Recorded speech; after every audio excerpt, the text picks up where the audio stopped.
Well, that's marvelous. Let me just, now that the stream is open, let me let my guy catch up. Oh, yes, yes. Excellent. All right. So now I'm going to scroll until I find where a chat might be. I'm not Where actually watching. Do I need to be?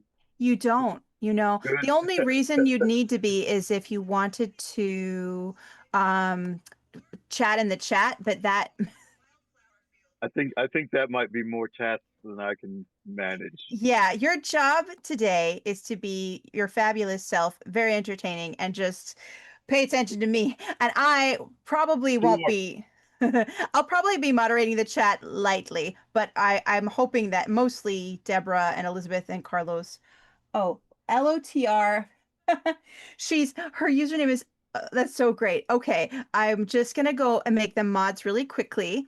And yeah, they should be hearing us about now because it's on, but we're not quite Sure. live yet. I've just got to make Sure. some people some mods in the chat as soon as I find the Got to chat. got to see some folks about some mods. Got to see some folks about some mods. That's right. Oh, yes, I've got to. There, the chat is. Hello, the chat. Hello, people who are early. Thank you.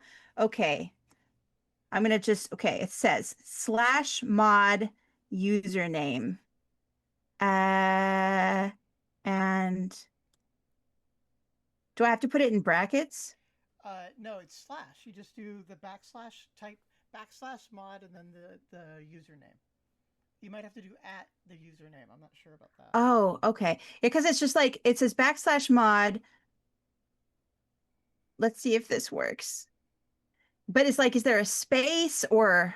Yeah, I mean you do backslash mod space, and then I think it is at the name. Oh, I did. I did. Okay, you don't do at. You just do backslash mod space the name. So then I'm going to do backslash mod because it says CSC Cooney granted moderator privileges to, Ooh. etc. So I at least did. So I love Elizabeth's username.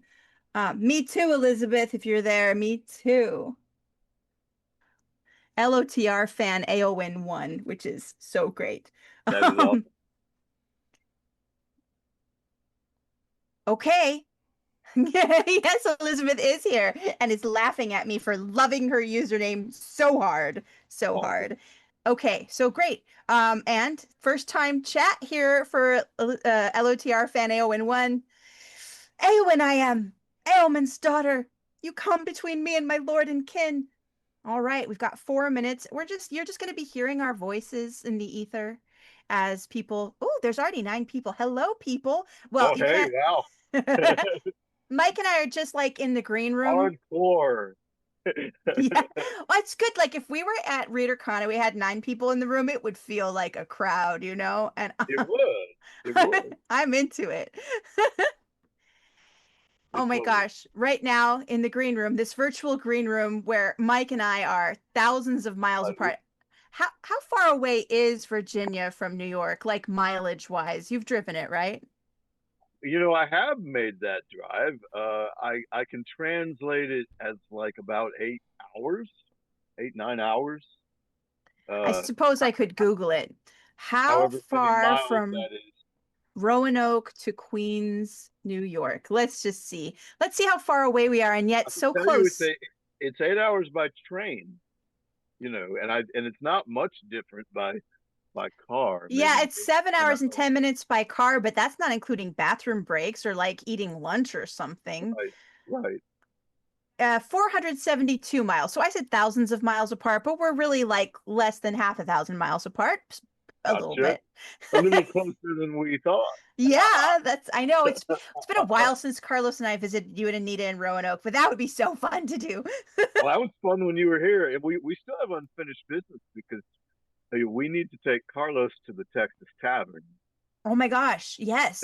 Well, Carlos is on sabbatical next year. And part of our idea is to take our game Negocios Infernales on a little tour of different places that have game stores and bookstores and do some readings, do some game demos and Roanoke could be a great place to stop. Well, Roanoke does indeed uh, have several gaming stores. I'm That would sure something could be arranged.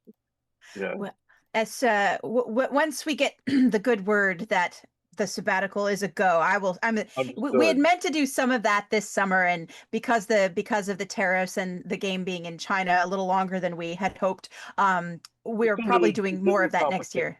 Yeah. Yeah, just the minor complication of getting something overseas. Oh my gosh. Oh my gosh. One more minute. One more minute till you see our faces. Wait till you see chat what Carlos has done. See this beautiful banner that our mod, Our Lady Jack, hath made for us. This beautiful banner. Well, Carlos Oh, took Mike's face and my face and he cut them out of the banner and we're gonna appear. We're gonna pop right into those little holes. So it'll be me and Mike and some skeletons and kind of, roses. kind of a secondary world body horror Brady Bunch sort of thing. Yeah. Oh my gosh, Mike, and we're up to 20 people in the chat, Wow, which is just, or not even in the chat, but just like streaming, which is so awesome. We're so happy to see you. incredible. We are Thank so you. happy to see you. Oh my gosh. Oh, and Elizabeth's husband came, and Oh, Richard is there. That's Mike's publisher. Oh, it's hello, eight. the Oh, we're here. We're here. Those are faces. Hi, everyone. I'm only lightly moderating the chat, dear friends. I will be checking in from time to time, but really my job is to pay careful attention to Mike Allen. Say hi, Mike. well, hello everybody who I cannot see because I'm not watching the Twitch stream. Well, you but look fabulous. You're like your well, picture has come alive. that's great. Well, I knew I had to wear the hat. That was pretty heavily advertised. I don't can are the Ruidon books pins on my collar visible? Especially when you lift them like that. One is sort of, I can see one like peeking out, but when you lifted them, they came right in. Oh, yes, yes, close up. That's for you, Richard. That's for you, baby. Ah, Yeah. It's Ruidon. Is it a fox? Is that what it is? that is indeed a fox. Which Uh, is highly appropriate for your yes, book, Mike Allen. yes, it is. I do not believe that was planned, but one never knows with art. So Well, welcome, chat. I would first of all like to say a series of thank yous. First of all, Carlos, thank you so much for taking Deborah's banner and sticking our faces into the windows that you made for us. That is so can they see kind of you. Carlos? I guess they can't. They They can't see. can't see him. We can see him. Darn it! Carlos looks like a fox right now. He's just Yeah, hanging out in our very foxy. green room with his like fox cartoon head. Just very handsome. Anyway, he's amusing us, but you can't see Yeah. him. You'll just have to imagine him. And so I wanted to thank Carlos for all this work he does behind the scenes just for love. So thank you, Carlos. Thank you, Deborah and Elizabeth, for helping organize all of this and all of the media you've put out and all the promotions you've done. Thank you, Richard, for being so enthusiastic and encouraging through this whole process. And Mike, thank you for writing the Blackfire Concerto. Aw. Well, thank you for reading the Blackfire Concerto first as an editor and now as the audiobook narrator, maybe multiple times in between. And, because this isn't just about the Blackfire Concerto, thank you for writing St. Death's Herald. It's a very entertaining read. And which you also recorded the narration for, but I have not listened to that. But I presume it's That's fine. It's much faster to just read it, on the I've noticed that with audiobooks that the first time I want to read something, I still want to just read it on the page. And it's once I've read it in my way and processed it that way, then I will do multiple rereads, sometimes to the countless rereads on in the audiobook form because of I can do other things while doing it and often chores. So it's like those repetitive chores of shelving books or washing dishes or cleaning. It's just so much more friendly with an audiobook, but it's not my whole attention on the book. And the first time I read something, I do want my whole attention on it. sure that makes sense to me. Yeah. Also, I'm a much faster reader. I don't listen to things on triple speed. My friend Julia listens to things, Julia Rios I listens to things do. on triple speed, and they were like they'd read Saint Death's Daughter, which is 23 hours, right? And it took a week and a half to record. And they were like, yeah, I listened to it last night when it had just come out the day before. And I was like, how did you do that? Did you listen to it all day young? and it turned out triple speed. You listen to it in a normal course of a day while doing other things. My brain just could not, like, I'm a very slow reader, like, physical book reader. I've uh so like I can't even speed read, much less listen to an audiobook on at hyper tempo. Uh, Alas. Well, let's get official here. I want to read your bio, Mike. I've got it printed out right here. Carlos brought it to me like a darling. And so here it is. And the first line is about your hat. So wait for it. Mike Allen wears many creative hats, including this one Anita has made for him, full of buttons. It's a big literary joke if you've read Mike's oeuvre. Okay. Mike Allen wears many creative hats. As an author, editor, and publisher of science fiction, fantasy, and horror, he has written, edited, or co edited 39 books. Unseeming and Aftermath of an Industrial Accident, his first two volumes of horror tales, were both finalists for the Shirley Jackson Award for Best Story Collection. And his dark fable, The Button Bin, see the hat? And his dark fable, The Button Bin, was a nominee for the Nebula Award for Best Short Story. He's also a three-time winner of the Rising Award for Poetry. I only won it one time. His six poetry collections include Strange Wisdoms of the Dead, a Philadelphia Inquirer Editor's Choice selection, and Hungry Constellations, a Suzette Hayden Elgin Award nominee.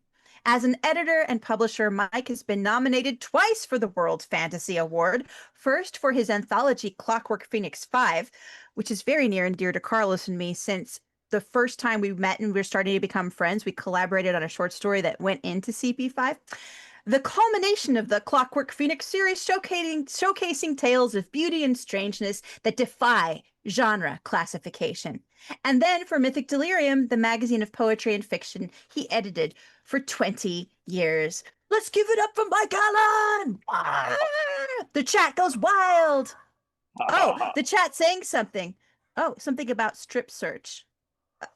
But I don't know about strip search. Maybe that's So the strip search was one of my poems that was a Rising Award winner. I presume that's what that it is. refers. Carlos says he taught it in his intro to literature class.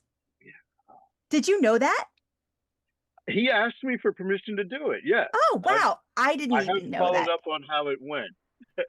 After he stripped in front of the class. Oh, by the way, the chat is going wild. They're woohooing you and clapping for you, and they love you. You're a superstar, Mike Allen. Well, gosh.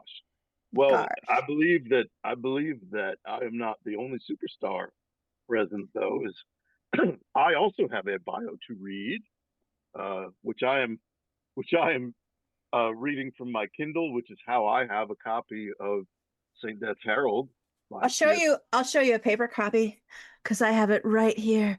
Ooh, Carlos said to hold it right in front of the camera because we're just such little people in our little windows. Ah, there we are. Such a cool cover. It's so pretty. Kate Forrester is the artist. Now, C.S.E. Cooney is the author of World Fantasy Award winning Bone Swans Stories, which was published by Mythic Delirium Books. Yes, it was. Her short novel, The Twice Drowned Saint, is included in Mythic Delirium's anthology, The Sinister Quartet. And it actually is also now, I'll show it, I guess, later. It's its own independent volume, kind of escaped from Sinister Quartet and exists on its own now. I love it so much. Other works include Dark Breakers, yeah! which was a World Fantasy Award nominee. Tor.com novella, Desdemona in the Deep, another World Fantasy Award nominee, if I recall correctly. Oh, you remember more than I do. Wow. Yes, that was, but I forgot about that. And a poetry collection, How to Flirt in Fairyland and Other Wild Rhymes, which features her Rising Award-winning The Sea King's Second Bride. Her short fiction and poetry can be found in Jonathan Strawn's anthology Dragon, Ellen Datlow's Mad Hatters and March Hares, All new stories from the world of Lewis Carroll's Alice in Wonderland, Rich Horton's Year's Best Science Fiction and Fantasy, and Elsewhere. Okay. So Is that what? let's give it up for CSC Cooney. Yippee! Oh, okay. I'm gonna clap for myself because I think we should celebrate ourselves. I'm saying hi to some people in the chat. Hello. Oh my gosh. And Sarah Logan is here. Hi, Meep Tiger. Oh my gosh. Oh, and they said yay pins and fabulous transition to our faces. Oh, Tailkin is here. I just love all these people. And the ones I don't know, I Hey, probably Tailkin. would love you. Oh, yes. Oh, they love us. Okay. Well, they sort of love us. They like us just fine, and they have lots of big capital letters to prove it. Oh, hello, Glory That will Knits. do. That will do. Yeah. Okay, well, Mike, we kind of talked about this, but we didn't get quite to the structure. Would you like to do the Q&A portion first, or do half C's and then read a little bit and do another Q&A and then read a little bit? Like we can each exchange a few questions, one of us reads. Does that sound fun? Well, I mean, that could be fun. I'm not sure. Hmm, will the piece that I selected to read work broken up into chunks like that?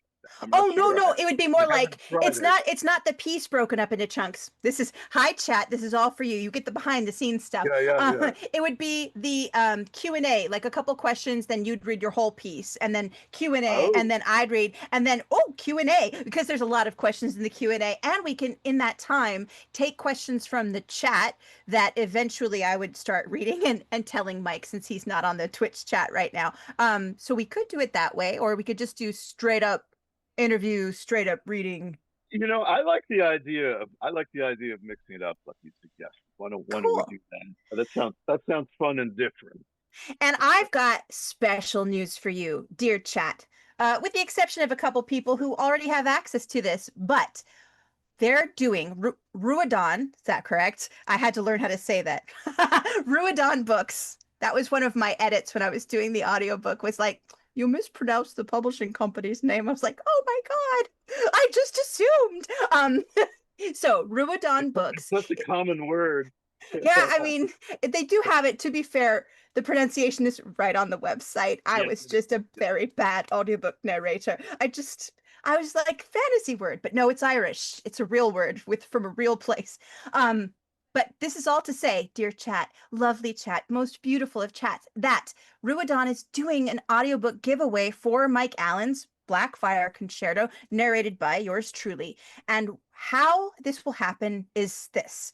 If you would like to be entered into the giveaway, you will be emailing Deborah, Our Lady Jack, at dbrannon@ruodonbooks.com with audiobook giveaway in the subject line. Now, Our Lady Jack in the chat is going to give you that email address and that information, and we'll give that information out several times during the course of this, because we will remind you that there's an audiobook giveaway that you can email dbrannon at ruadenbooks.com, audiobook giveaway in the subject line. And at the end of the night, right before we sign off, Deborah is going to choose the winner by a random number generator. We will announce it, and you will get the Audible download code right in your email, which is, I believe, this is sort of like, this was a surprise even to us, and it was such a good one. So now it's a surprise for you. So congratulations. Do, Um, do, do we need to spell out D. Brennan at Ruidon,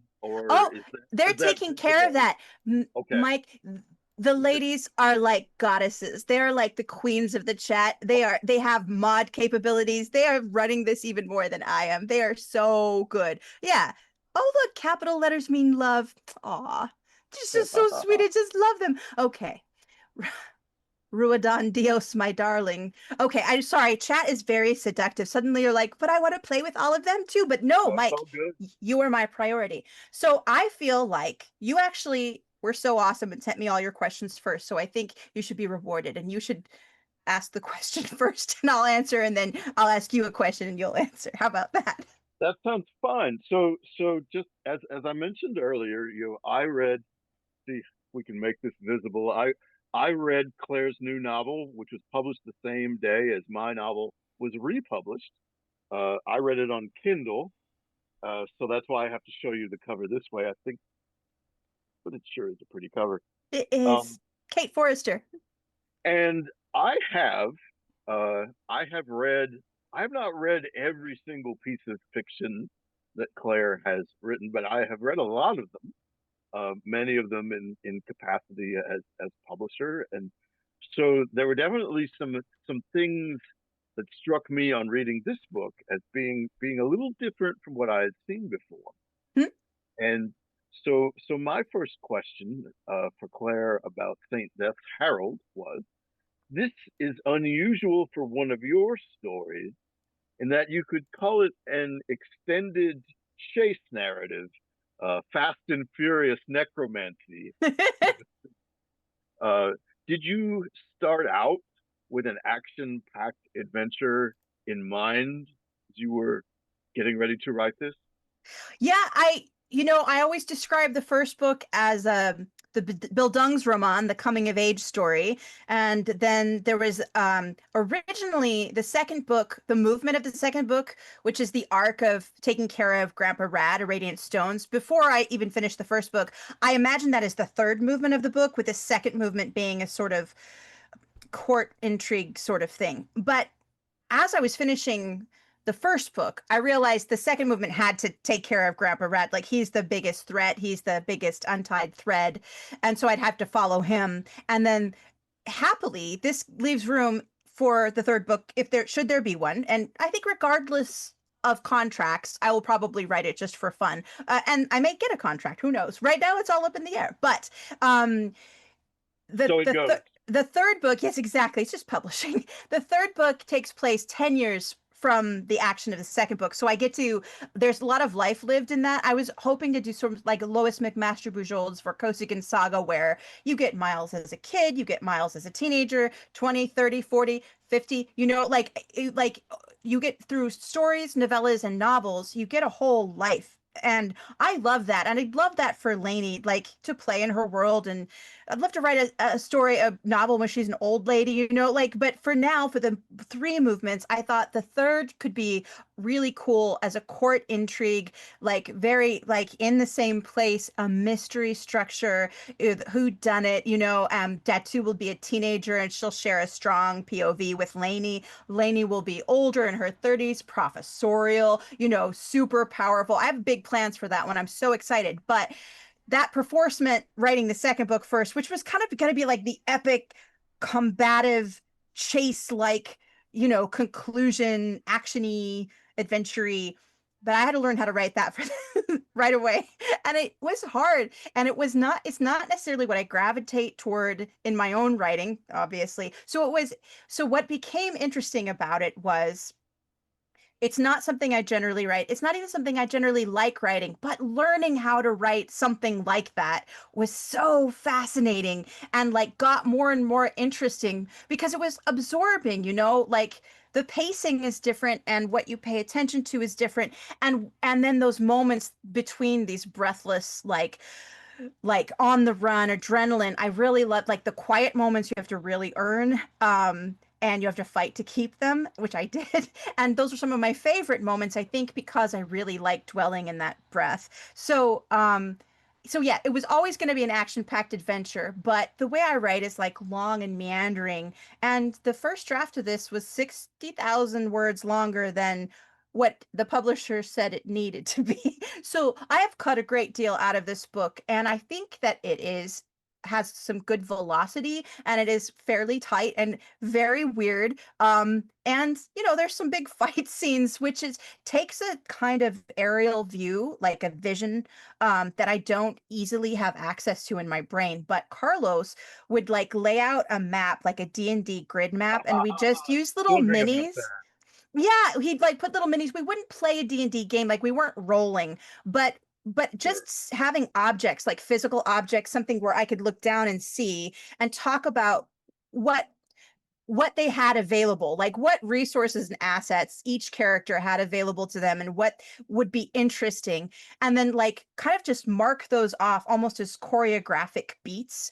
Like and then like as we talk through and I write and rewrite and cut whole battles, and then I'm like, now I only have two battles instead of three, so I have to make them even more interesting. All of those things, and like, and what the movements are important as like studs, but really, combat scene is so much about how the character is reacting emotionally to the thing that has just happened. You have to, because that's that, and kind of how, I don't know if it was a camera, how, where the camera is moving, what it's paying attention to, where is it cutting to, how fast things are happening, because you can't see everything at once in a tight third person. And even though I've spread the POV out in this book to several characters, in any given scene, it's only with one character. And so no one character can see everything that's going on in a very action heavy moment, which I thought was really interesting. And being able to leap in the next section to a different character and see something from a totally different angle was very beautiful. And so I think it may not be everyone's cup of tea, but I think it might be exciting reading for some people. It was certainly fun to write. Maybe I'll use those skills again, but I think, Mike, you've maybe learned this. It's like every time I write something, I've learned a whole new set of skills, and I'm like, great. Then the next thing is like, I need a whole different set of skills. Like, oh, that was fun. So it's like the process has to be the fun part. Otherwise, it's only frustrating. So I'm gonna ask you a question now. All Uh, the righty. li- li- li- li- Okay, this is sort of also for you. You often write in a world very much like ours, with a strong infusion of the weird and some body horror, or a lot of body horror, A lot of body horror. mostly, mainly. And some of the stuff I like best is like when you have a journalistic sort of reportage of what's happening, where it feels so real, like you're reading about it in a newspaper, but except centipedes, or insert awful thing there. I've seen you branch out into science fiction as well, often on the horrific side of science fiction, but rarely do you write in a secondary world fantasy, which is where I'm most comfortable. Does it feel different to write in this genre? Like, how was it different to write Blackfire Concerto? Those are almost two separate questions because writing Blackfire was so different from a lot of other things that I've done. Yeah, But go for it. Answer all the questions. well, let me see if I can organize any kind of coherent response. So interestingly enough, I think as as as a fan of speculative fiction, I was interested in secondary world fantasy first, because back when I was reading it, nobody called it that. The I guess a convenient term that has evolved more recently. That I read Chronicles of Narnia, Earthsea, The Lord of the Rings, Prydain, the Oh Chronicles of yeah, Prydain. oh, Lloyd Alexander, I love him Yeah, so yeah, yeah. much. Many of those types of series, but I also uh, I also developed an interest at a fairly young age in work that was clearly meant to be set in our world or something that's not very far removed from our world, but there are strange things happening. And interestingly, I think my most significant introduction to that, you'd think it would be horror given how much horror I write, but that's almost a different thread. I got introduced to it through the work of Charles Williams. Oh, I've not read Charles Williams. Is the third much less famous Inkling, uh, Oh, with he was in the writing C.S. group with Lewis and C.S. Lewis and J.R.R. Tolkien, kind of the ultimate beta group. Although probably, I bet they were pretty mean to each other in their in their critiques. I don't know what it would be like actually sitting in on some of those. But so Charles Williams's work, of course, it's based like Lewis. He like Lewis and really like Tolkien. It's kind of based in certain angles of Christianity, but his novels are all set his novels are all set in what was for him the modern day, and they have a lot more in common with weird fiction than huh. with say the allegories that C.S. Lewis was writing. A lot of times the supernatural intrudes as this. I wouldn't necessarily call it a horrific force, although sometimes it's scary. But there's definitely a sense of like the alien and the and things beyond sort of normal human understanding kind of intruding into our world and intervening. Uh, and one of my this has not much to do with the Black Fire Concerto, but I'm going to share it. It's your One early of my influences. one of my favorite examples is a book of his called The Greater Trumps, and this features an amazing description of an artifact in which the main characters are in this house that clearly has some enchantment involved, and uh, there is in a room a essentially kind of a, if I'm remembering right, kind of a multi-tiered chessboard. At least it's definitely a chessboard. And it's under glass, and and beneath the glass are figures that are living representations of the figures from the tarot card, Huh. and they are moving independently on these different squares. And the idea is regarding this thing is kind of like regarding fate's tapestry, like they are literally guiding what is happening in the world. That's so And, cool. and of course, like as a good weird fiction writer would do, uh, you Charles Williams has somebody smash the glass and they get out. Ha. And of course they are much more awesome beings when they're actually there, like wandering in the hallways with you and bringing their influences. I've so I've had, I guess I've had from a fairly young age this implantation of uh, this implantation of weirdness happening in our reality. And Black Fire Concerto sort of falls somewhere in the middle. I mean, there are elements of it that are kind of recognizable Mhm. as being related to the United States of America as we know it, and there are other elements of it that are clearly quite fanciful. And It's like a alternate reality. Like right, it feels like when you read The Stand, you think of that it's this world, and then you read Dark Tower and he visits the world of The Stand and you realize all of the things that are just slightly different that are not this world, and it's like, but it's just this shave away from our reality. And that feels like what Blackfire Concerto is. It feels like a fantasy world, and then it's like, wait a second, but that city sounds awful familiar. right.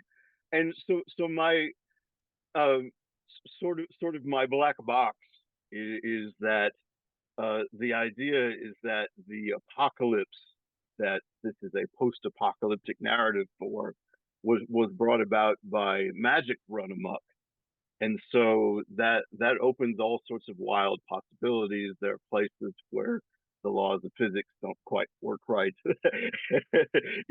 and also lots of reanimated flesh, which is something that So defies much, the lots of the so lots of much laws of ghoul physics. flesh. Yeah. Um, so So and so lovingly described. it's I don't know. It's fun. Like my rather humble inspiration is a not very good movie called Bride of Reanimator. What a title. Obviously it's the sequel to Reanimator, the kind of garish cult classic by Stuart Gordon that starred Barbara Crampton, based very loosely on H.P. Lovecraft's Herbert West stories. But Bride of Reanimator introduces creatures that are made from human parts, attached together. And Oh, ha. and in Blackfire Concerto, I guess I took the seed of that concept and grew an entire forest. Yeah. Yes, you're very good at detaching body parts together that don't necessarily belong together in any other world but a Mike Allen Right, world. right. So many eyeballs, so many thumbs. Could be very comical deployed other ways, but not how I do it. So I wondered, did I just completely wander away from what you actually asked me? I think I did. But that's fine though, because like this is just a conversation. It's not like Sure. strict. I'm not gonna come over to your house in Roanoke, that's 456 miles away from Queens, New York, where I live, and be like, Well, you're in certainly fact, welcome to visit. yeah, and I think we will. Next year though, probably not this year. Sure, But sure. yeah, just like was writing. The question originally was like, how was writing secondary world fantasy different? But what I got from your response is that you grew up immersed in secondary world fantasy and then kind of diverted into the weird, and so like writing a little bit of both, like that Charles Williams Yes, inspired very like our world with an infusion of the weird, and after a lifetime of horror and death metal, like then you get Blackfire Concerto very naturally.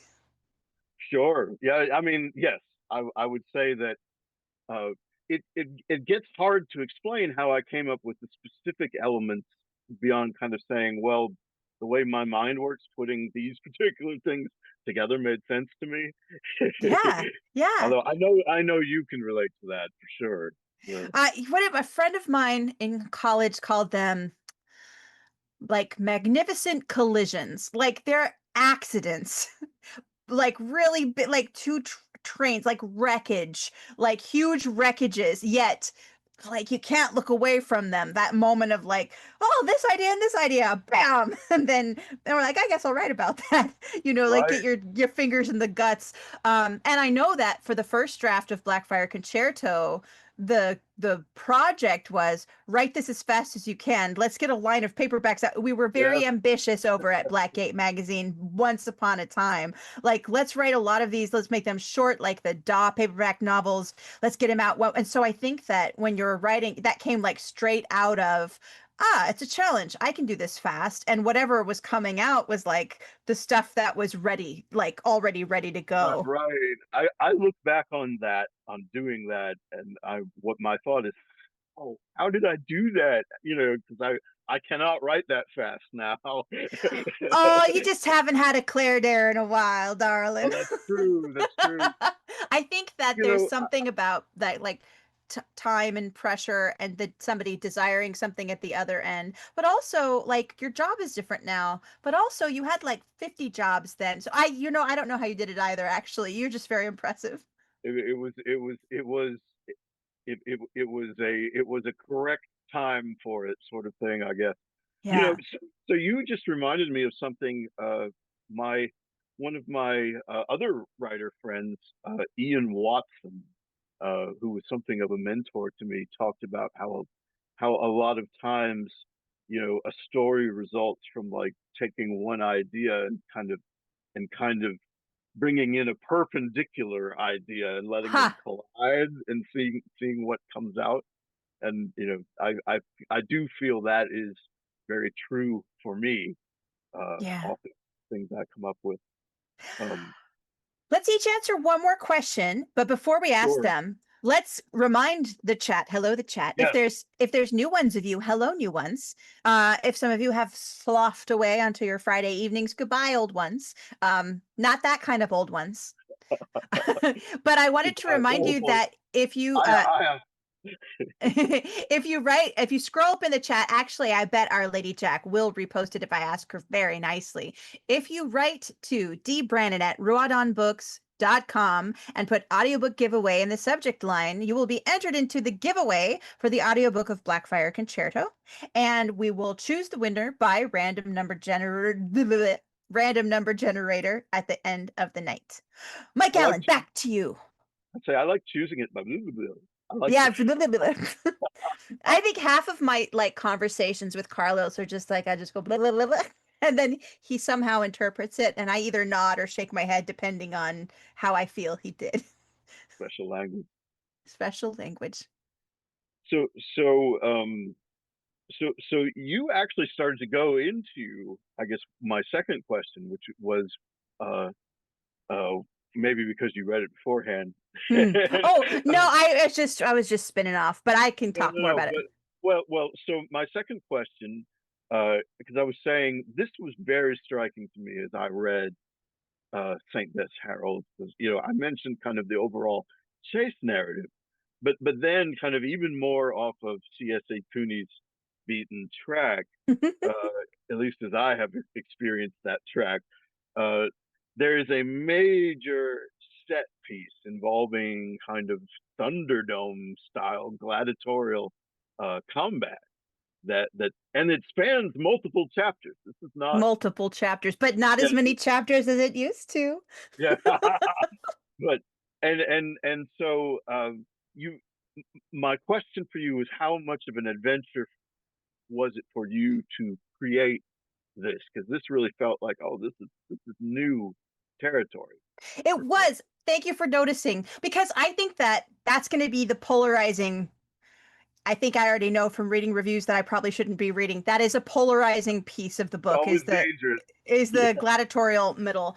But again, like for me as a writer, it was something I'd never done before. And the people who can do it really well, like I've been reading a lot of Ilona Andrews. It's a husband wife team, and they do a lot of contemporary fantasy with a lot of incredible combat, really good sex, and really good like taco nights with a family. Like they do both the mundane and the epic really well. And I think I've been like, sometimes I wonder, like, why am I so stuck on this? Why am I reading this over and over and over again? And it's because I can't do that thing, or at least not yet. So there's something in me that's like, but how did they do it? But why are they doing it so well? Like, if I sit down and write, this is not what comes out. So I wanted to kind of figure that out, but it did take months and it and literal months and like sometimes very frustrating, like maybe 6 months to write the middle, which I just don't think writing should take that long. Not really. Like really it should just be written in a couple days and then get edited, and I should have like 5 books out a year is how it should work. But it didn't. So and I always really liked, do you know Sword in the Stone? Probably chat. Have you Mhm. like when Yes. you were little? I saw they were talking about watching Black Cauldron, the early Disney, and so Sword in the Stone. There's that really fun wizard battle between the two wizards, Right. They keep shape shifting. Yes. and you know how like when you watch something when you're little, that's your point of reference, and then later you might listen to the musical Camelot for the first time, and then you're like, oh, well, that's also King Arthur. And then later in your late 20s you read the Once and Future King and realize both Camelot and Sword in the Stone came directly from that text, and it's like blowing your mind. And then you realize that before that there was Mort Arthur, and it goes back and back and back, so there's this long conversation. Well, not, but that wizard battle is sort of is a template that we saw again in Willow, but the Willow battles between the two elderly sorceresses is very epic.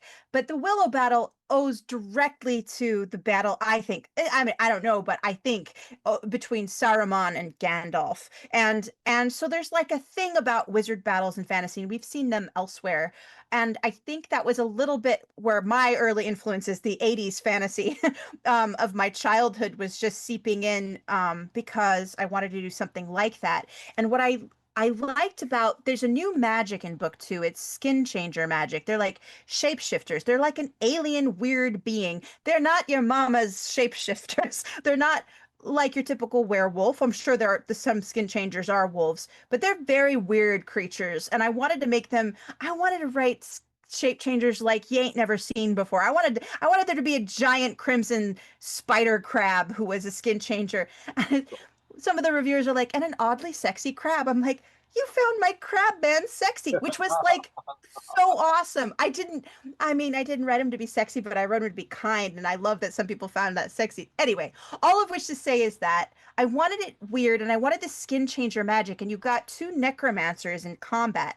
And we've seen necromancer magic is like, that's a lot of like raising the dead to be undead and like setting skeletons to fight either each other or the living. And we kind of seen that. But I was wondering, like, Lainey, who is a very fast learner, and who's a creative thinker, like, because she had all this training from the ghost, he has more knowledge of necromancy than she has. But what she has that he doesn't is she can learn because she's alive and she's curious, whereas he's a Right. narcissist and he's dead and he only has a few goals left and he's gonna be on that track. And so she's watching this new alien magic. She's utterly charmed by it. Like, sure, they might eat her, but wouldn't it be a little bit worth it? That's kind of her Right. philosophy. And so she's noticing some of these cool things they can do, and she's adapting it in a way that she could use her necromancy. Like, she's got all these bones, she just collects them compulsively. It's just like, oh, look, roadkill. And she'll put them in her little sack and she just loves them. But now she has access to a lot of different animal bones that she's sort of in communion with. And because she's sharing her memories with them and allowing their memories in her, she has access to the way, like, their bodies. But she could reanimate their bones, or she could take her own body and share it with the memory, and like parts of her can start shapeshifting, which she learned directly from just being in this weird place and watching the skin changers. And that's where I got really interested in the fight, because Grandpa Rad's going to do the Grandpa Rad thing, which is just like kind of like devouring people, using them up. And he's devouring the skin changers, so he's using their bodies, but he's not adapting to them. He's not learning about them. He's just like burning them for fuel. Whereas she is like still in communion with the dead. She's still being very respectful, and she doesn't want to hurt anybody because it hurts her primarily. But by having been hurt by hurting things, she has this allergy. When something violent happens near her, she has a violent reaction to it. And so she just doesn't like it. No, nobody wants to be sick all the time. And she's learned compassion kind of through physical exposure. So like, I thought it's a very interesting fight where she knows she has to subdue this thing that is hurting and murdering people. And she doesn't want to hurt anybody to do it. And she has to adapt all this new magic. So, like, kind of being with her, learning that is what makes the combat to me interesting. Because Grandpa Rad, he's like a very fun character to write from his point of view, because he's like almost clownish in his villainy. He's so single-minded. He says these crazy, wild things, like he just kind of unfiltered. So he's kind of fun to write, but you also never really want him to win. So like he's fun to do a Sure. different perspective from, but really the stakes are really high for Lainey, who has a lot to lose and has fewer tools at her disposal because she's not willing to do some things. So I guess that was the adventure of writing the combat, and the delicate balance of when things happen, in what order, how much do we see, how fast can we, like, how can we make the stakes big and then make them meaningful, so it's not just cartoon combat or Marvel combat where people are thrown across a stage and then they bounce back and it's like, maybe they have a trickle of blood from one nostril. So like all of that's really interesting balance work and order of operations work, and not easy for me. I really admire people who do it like it's their second nature. Like, kudos to them. I just think that's the coolest thing. Did it work? I don't know, but I did it this time, and that was enough for me. Okay, for you, okay, this is going to lead directly into your reading, Mike. So take your time with answering this. Um, and it could be, you could even like do the two together. But I remember when we were talking about doing the voices for the narration, I was sending you like, I could do this voice for such and such a character. And we were talking about Rainier, and you reminded me of how the character of Rainier came to be, which I thought was so charming. And then I was trying to think of like a really charming voice that would match how cute that origin story was. And I know you're going to read a section with the Fox people. So I'd love you to talk about the Fox people and Rainier and where that all came from, if you can. Sure. So there's I'm going to kind of rewind just a little bit, but you're right. It ties very directly to something that you brought up just a little bit ago. Another writer who I had the privilege of knowing, he's no longer with us. A fellow named Nelson Bond, who lived here in Roanoke, once once told me that to have a novel, you need the ingredients were someone, you know someone to love, someone to hate, someone to laugh at, and someone to be. Ha! That Someone that to was his. love, someone to hate, someone to laugh at, and someone to be. That's beautiful. What a good chemical cocktail for a good book. This Nelson had it down, but he interestingly he didn't write many novels himself, but he could share advice. Uh, but so Rainier, is clearly the idea behind him in some subconscious way was he was to be somebody to laugh at or to laugh with. There's he's he is in ways kind of a comical character, and I am not somebody who writes comedy naturally very well. So the fact that there has been such a positive response to Rainier, at least among the few and the proud who've actually read this book, has, has been very gratifying to me. But his where he comes from is kind of hilarious. I recall a discussion among a number of my uh, of writer friends who happen to be women. And Clara, I don't remember if you were part of this conversation or not. I You feel might. like it was a bunch of the Goblin Girls, like the Goblin Fruit Poets. Yeah. Yes. Yeah, Yeah. I It was feel it most was like that. I don't know definitely. if I was there, but I was peripheral It at was. least. It was definitely the Goblin Fruit crowd. I remember Amal being part of it. I think Leah Bobbitt might have been part of it. I'm not sure if Jess was part of it or not, but it was that circle. And they were essentially talking about who their childhood crushes were, as in terms of like film.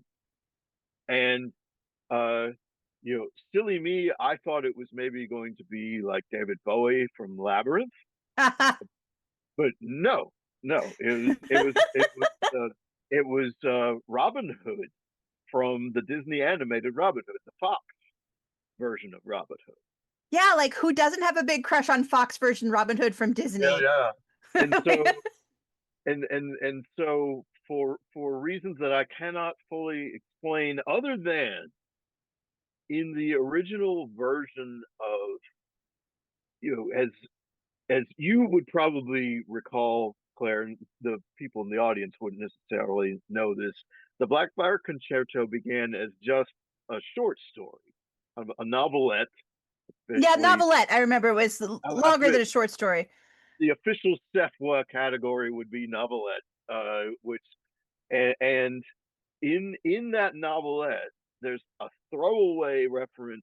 In that original novelette, there was a throwaway reference to Volpine as like a race of beings to be scared of, or something like that. And that's something that I love to do as a writer. I love to add in, I love to kind of toss in throwaway things, not because I have any clue what they mean, but because they may, if I end up needing to come back and pick up another thread, I can go, oh, let's see what this is. Yeah. And and so Volpines is so great. Like it has so much mythic resonance behind it. and so I got this idea that, okay, I'm expanding this novel into a novel now. Well, my heroines, Alyssa and Urzel, they're going to meet a Volpine. Well, what's a Volpine? Well, the Volpine's obviously going to be some sort of fox. What might that be like? Well, here's this I actually want him to be one of the good guys, so to speak, and so I believe my mind filled in the idea that maybe this is sort of a version of Fox Robin Hood. Yeah. Fox and Robin that's Hood where, from the Gothic South. yeah, from Southern Gothic Fox Robin Hood. and and so that Rainier came out of that, and then it turns out we meet many more of his race, and they live in this very, very curious community. And of course, because this, in my mind, the Blackfire Concerto at its core is ultimately a horror novel. This wonderful community of fox people ends up having to fend off a zombie invasion, or at least my version of it. A zombie manta ray, I think, like a flying zombie Yes, manta ray with yes, wait for it, like made out of tongues. Or the at least tongues are definitely part of there's it. yeah, the tentacles are the Tongues and tongues. face Ah, and reading this aloud, so many cozy mysteries that I narrate make me hungry, and I'll go home and be like, they ate a hamburger in that book, and now I need a hamburger for dinner. But Mike Allen, I have to say, reading your work does not make me hungry. It doesn't. no, I imagine not, unless No, but I wanted to thank you for that. My compulsions who aren't needs working against Ozempic? me. Who needs Ozempic? Read my book. In fact, our charming engineers, Pete and Judy at Rohan Productions, that produced the audiobook for Ruadan, I warned Judy beforehand. I'm like, there's a close kinship to cannibalism in this book, and Pete's like, I better engineer you for this one. Judy can't do cannibalism, so I had to like have an unusual engineer for the whole process, which was super fun. But Know I'm that. glad, like, content warning, tongues, so many tongues. Well, I wanted to jump in from there, from Robin Hood Fox, Southern Gothic Rainier, awesome, to the excerpt you said you were wanting to read, which takes place in the Vulpine village, right? Yes, Fableford. Fableford, yeah. Yeah. Um, I suppose this scene probably needs a little setup because it takes place about midway through part two of the novel, and I'll try not to get spoilerific. Uh, my heroines are Zell and Alyssa. Alyssa is a uh, sorceress warrior in this post-apocalyptic world, who is very kind of fearsome and powerful and seems to know everything about everything. And Urzel has recently become her apprentice. And at the point where this takes place in the story, something very bad happened to Alyssa, and Urzel is actually Urzel is actually on her own, and she has found refuge with Rainier, who has taken her to Fableford, uh, but he had to kind of sneak her in because the other residents of Fableford might be quite unhappy, to see an unmutated human in among them, and he has he has brought Urzel to the home of a friend of his named Breka, who is also uh, a Vulpine and has some, though on nowhere near the same scale, some of the same kind of magical talent that Alyssa is possessed. And I am not going to be able to do their voices as wonderfully as you do, Claire. Hey, But you do them wonderfully. You do your own voice. In some ways, I'm a fan of authors just narrating their own work, because then you can hear it in the original, but I'm also very grateful to interpret text. So, all right, let me see if I can find. So I'm actually reading off of the screen, so I'm gonna be, and my head's gonna be tipped back like this. Sorry if that's a little strange, but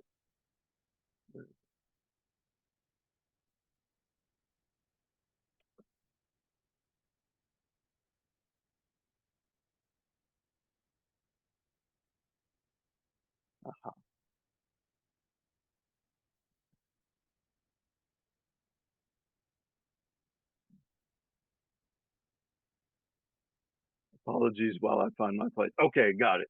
okay. Since our rude mutual friend hasn't introduced us, I'm Breakup, the foxwoman said. I'm Roselle. Please sit. And she gestured to the cushion-backed chair pressed against the desk, with its hutch holding many, many small drawers. Then she did a double take. My goodness, do you want to wash up? Rainier chortled. You'll note she didn't ask me. Ignore him, said Breaka. Urzel suppressed a laugh at the thought of ignoring Rainier, before reclaiming focus. Later, please. I need your help now. What do you think I can do for you? Olyssa, excuse me, Urzel held up Olyssa's pipe. I need to play it, but it needs a special reed. He thought you might be able to make one. I'm not a musician. She aimed a sharp glance at Rainier before turning to study the instrument in Urzel's hand. Her eyes widened behind her glasses. That's, you told me of that pipe. How, where's the woman who plays it? In the mountain behind the violet bluffs, Urzel said. Breaka swallowed. Dead, then? No, Urzel shouted. Rainier intervened. She tells me that if Alyssa is still alive, the pipe will play, but she needs a proper reed to play it. I thought you could at least look at the piece and the writing on it. Breaka's eyes widened further. You're not thinking of. He laughed. When am I ever thinking? But I'd like to know if she's alive. Breaka sighed. May I? She extended a trembling hand. Urzel hesitated, her grip involuntarily tightening as she pondered how unnerving it would be to see Alyssa's pipe in a stranger's hand. What choice did she have? She relinquished the pipe. The foxwoman took it, studied the notched end where the reed went, the bell at the other end, ran a finger across its length, traced the symbols and the alien letters etched in its steel. Wonder brightened her face. Sometimes when an artifact like this is missing a piece, it wants that missing part, and that want can tell you what you need to do. She glanced again at Rainier, excited now. We have nothing like this in Fableford. She held it up, tilted it so it caught the light from her desk lamp. It's not easy, but I think I can read it, she said. And Urzel had a flash of chilling recognition, remembering how the chef had studied Alyssa's pipe, and Hmm. how when he read it, the runes began to glow. I will always be true to my purpose, Breaka recited, as the symbols etched in the pipe started to glow. And then they filled in black. Breaka recoiled. She let go of the pipe, but it hung suspended beneath her hands, while smoky strands of darkness tangled like cobwebs around her fingers. Urzel tried to grab the pipe, but the darkness twined around Breaka's hands manipulated them like puppets, making her shove Urzel to the floor. What's happening? Rainier shouted. He too tried to grab the pipe, but Breaka spun away from him, stumbled back into the shelves, smashing jars onto the floor as black smoke spouted from her eyes. The darkness coiled throughout the apothecary, snarling around the bundles of drying herbs, the lattice of the chair, even twisting into Urzel's hair, a mass congealed in its center like a spider's egg sac, the Yeah. size of her, like the size of Urzel's head. Urzel heard a word repeated in her mind: Lista, Lista, Lista, faint, growing louder. Breaka's voice sounded in Urzel's mind, repeating those sounds with desperate urgency, even though Breaka wasn't speaking. An opening in the growing sphere leaked out a slow syllable. Oh. Lista, Lista, Lista. Now Breaka's mouth moved even as black motes swam in her gold eyes. List. And now Breaka spoke the words aloud. Lista, Lista, Lista. Ah. Lista, begone, fiend. Die in the light. Myrta, Lista. The desk lamp flared blinding bright, as did for a moment the runes of Alyssa's pipe, blazing blue. The thing of smoke vanished. The pipe clattered to the floor. Breka leaned against the wall, gasping. Rainier grabbed the collar of Rozelle's blouse and pulled her to her feet. What was that? Tell me. Upstairs, a woman moaned. Rainier yelped in surprise as Breka grabbed him by his ear. Don't you hurt her, Rainier DeVries. She didn't know. Rainier let Urzell go and raised an arm in surrender. That thing spoke Alyssa's name, he said. The words left Urzell's mouth before she could catch them. It did under the temple, too. What did? There was a voice deep underground. Then it breathed. The breath was like black smoke, like what we just saw. It killed the light from Alyssa's music, and those things, the gray ones, they attacked with their scythes. Breka was staring in horror, but Rainier's eyes narrowed. How did you get out? Skipping little spoiler thing. I don't know, she said. I thought I saw a light, and there was a hole in the rock. I think that gray one you killed chased me through it. Breka clutched both hands to her mouth, looking back and forth between them. What have you got me into now? Urzell couldn't tell if she spoke to Rainier or to herself. Upstairs, the woman moaned again. Coming, Mama, Breka called. Both of you, wait till I get back, she said, and left the apothecary. Urzell picked up the pipe. It felt different, lighter, more vibrant, now that it had been exorcised of the magic from under the mountain. Urzell couldn't explain how she sensed that, but she did. The metal hummed somehow, though there was no physical vibration. I am always true to my purpose. Some musicians, some musicians are born with talent so innately rooted that they can pick up any instrument, and even if they've never touched its like before, in a few minutes they can cause it to produce notes, and in a few minutes more make it sing. Urzell had witnessed her mother do just that, seen her pick up a trumpet, a strange kind of rounded guitar, a chime set struck with mallets, and in minutes produced one of the same melodies she plucked over and over from her harp. Her mother's talent had made her jealous, a good jealousy, a combination of adoration and a kind of shame-faced avarice. Oh, I hope one day to do that too. Oh, I hope, I hope, I hope.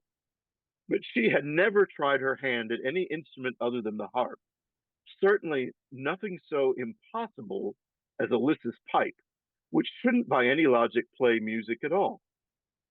How many times had she placed the little wooden reed in Alyssa's case for her? How often had she turned it over in her fingers, studied each millimeter? She held the pipe up, comparing its end to the thickness of the stalks hanging from the cords in the little room. Everything was too thin, too delicate, except a long sprig of fireseed with its blood bright spray of burrs, fat at the base of the stem. I need your knife, she said. Why? I think I can make what I need. She pulled the sprig from the pin where it hung. Use this one, Rainier suggested, unfolding a small knife from his pocket. But do be careful, I never let it go dull. Hmm. She had never tried to whittle before. She made up for this with slow, precise movement. She concentrated, she cut. She nicked herself, but kept going. A shape floated in her mind, its details more vivid each moment. And this vision wouldn't let go. She compared the tiny asymmetrical section of wood to the end of the pipe, the notches there. The hum of the metal in her hands grew more intense and at the same time more soothing each time she picked it up. She proceeded as if in a trance. And it did, at the end, resemble at least a crude approximation of Alyssa's reed. She tried to hook it into the end of the pipe. It resisted, and color rose in her face as she realized she'd botched the job. Yet in the next instant, it slid into the grooves, a perfect fit. She looked up from the desk to see Breka standing beside Rainier. Both were watching her in silence. Ursel held the reed to her lips and blew. It made a shrill whistling noise. She cringed and held the piece a little further away. At times when Alyssa played, she appeared to breathe across the reed rather than into the pipe.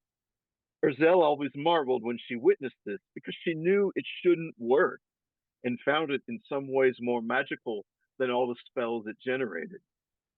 She cupped a hand under the pipe's bell with great difficulty as her arms were much shorter than Alyssa's. She tried again. A low, uncertain note shook from the pipe. She blew with more force, and the note grew louder. Blue embers flickered in the writing on the steel. She experimented with covering and uncovering and partially covering the bell, with leaving small gaps between her fingers, with pressing her lips against the reed, with barely breathing on it. She made the pipe descend a scale. It shouldn't have been so simple. It was as if the pipe greeted her, recognized her, and longed to dance once again. Her mind found the concerto Alyssa had tried to teach her. On the pipe, she found the concerto's first note. She played as she would have had Alyssa been with her. She got many notes wrong, but she didn't start over. She pushed on. A scene formed of phantoms congealed around her. In it, she sat by a guttered out fire pit, the sky above oscillating with a blood red aura that vanished and reappeared, vanished and reappeared. Long silhouettes of trees etched the horizon, yet these trees were arms with flesh withered to the bone, frozen in the act of clawing upward. A figure stirred in the dark beside the fire pit, bound hand and foot, struggling to lift her head. Brazil? A vast writhing spider web. Alyssa sat at its center, Alyssa at its center, unblinking, lips parted, without shaping words. Brazil, is that you?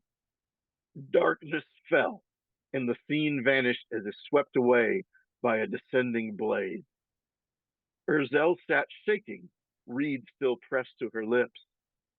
She stared up at Breka and Rainier, who stared back wide-eyed. She is alive, she said. We saw, said Breka, and Ursel understood why they were so shaken. Rainier asked, how do I know you didn't plant that in my head? Breka put a hand on his shoulder. You know, because I know she didn't. Well, then, he said, clenching his fist, I don't understand what I saw, but I didn't like it. I did not. And that's where I'm going to end. Yay! And the crowd goes wild.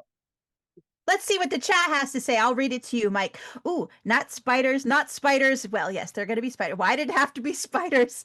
30 minutes left to enter the Over audiobook spider. giveaway. LOTR fan AON one says, valid question, Rainier. Yes. And the crowd is going wild. Yahoo! Woohoo! Woo! Woo! Ah! I'm just doing a dramatic interpretation. Bravo. I feel like I should ask a follow-up question to that reading. Concertos. You often write to a soundtrack. Did Blackfire Concerto have any specific standout songs that helped to inform it? If not, which bands would you assign to the making of the Blackfire Concerto metal soundtrack? Oh. so I don't think Black Fire Concerto itself had a soundtrack, other than just what sort of exists in my head. So Um, yeah, you so know, you didn't listen while writing because I know sometimes you do that to get into it. I did it with the sequel, Okay. with with the original draft, it's going to change in the future. But with the original draft of the Ghoulmaker's aria, to uh, I listened to the album "The Devil You Know" by Heaven and Hell over and over again. And Cool. so, if you're not a metalhead, you wouldn't necessarily put this together. Heaven and Hell is the band. Heaven and Hell was Black Sabbath, but Black Sabbath with Ronnie James Dio as the singer. So, if you don't know metal folks, you might not necessarily know what those folks are. But Ronnie James Dio is sort of the uh, almost the archetypical kind of occult sounding heavy metal singer. He has this very operatic voice with this kind of which very operatic and somewhat evil sounding voice, and was kind of perfect for the writing of that book. So maybe retroactively, you can consider that part of the Black Fire Concerto soundtrack. And Heaven and Hell could probably record a great soundtrack for They're your for the Black choice. Fire Concerto. Excellent. They I mean, so if I could be some sort of multi-billionaire and just pick. Yeah, yeah, for sure. And they don't even have to be alive right now because we're fantasy writers. Well, I would pick Judas Priest because they're Okay. my favorite. They're my favorite metal band, and they don't demonstrate it as much in their more recent albums, but they have this sort of insane range of subject matter and post-apocalyptic this, that, and the other. Um, so I I could probably go on and on and on and on, but we have So, other things. but Judith Let's say Priest, Judas Priest. Judith Priest. I said Judas Judas Priest, Priest. Judas Priest, and Heaven and Hell, Heaven and specifically Hell. The Devil You Know. That's great. And I actually, I love that just answer. realized that I actually, Anita and I actually went to a concert where Heaven and Hell opened for Judas Priest. And I wasn't thinking about that when I Oh, just, that's but so anyway, great. I just yeah, want to yeah, say that you've got a lot of metal fans in the chat. awesome. Yes, Judith Priest classic, or I did say that because I was either lisping or I'm tired. It's hard to say. Yeah, Our Lady Jack says that she's got Holy Diver stuck in her head. Great album. Holy Diver's a good one. Yeah. Yes. The people love that scene. Tailkin said that the section you read creeped him out the first time he read it and the second time and now. Yeah. So, Bless oh, you. Tennis Man 1995 says Judith Priestess could be an all-girl cover band. They should exist. The Iron Maidens exist. Why not? Uh, Judith Priestess.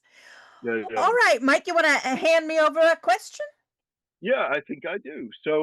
Ah, so this is a particularly fun one, and it ties into things that have come up already because um we talked a bit about the big arena scene, and you talked a bit about the shape changer magic, the skin stealer magic, and as part of my preparatory uh, reading for this, I happen to have a copy of Jack of the Hill. Look at the egg. That's Yeah, Tam. Oh, which is little Tam.